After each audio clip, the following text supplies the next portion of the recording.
This is 𝐓𝐮𝐫𝐧𝐢𝐧𝐠 from Engro fertilizers. हमारी ये भी 2 डेज वर्कशॉप हुई है एक्सेल के ऊपर, जो मतलब YouExcel ने लीड किया, जिसपे there are one of the best instructors जिन्होंने हमें ट्रेन किया है। इसके जो अगर मैं ऑब्जेक्टिव पे आप पे बात करूँ तो हम डेली लाइफ में आपको एक्सेल में बहुत ज़्यादा इश्यूज आते हैं और आपने डिफरेंट रिपोर्ट्स एंड आपने डैशबोर्ड्स बनाने होते हैं जो आप नहीं बना पाते। तो the way they taught us is amazing, perfect.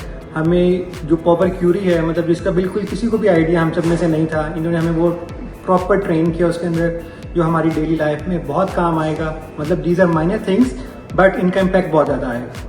तो मैं at the end thank you करूँगा YouExcel का भी and with Engro fertilizer as well, जिन्होंने हमें ये अपॉर्चुनिटी दी है कि आप ये ट्रेनिंग करें। Thank you very much.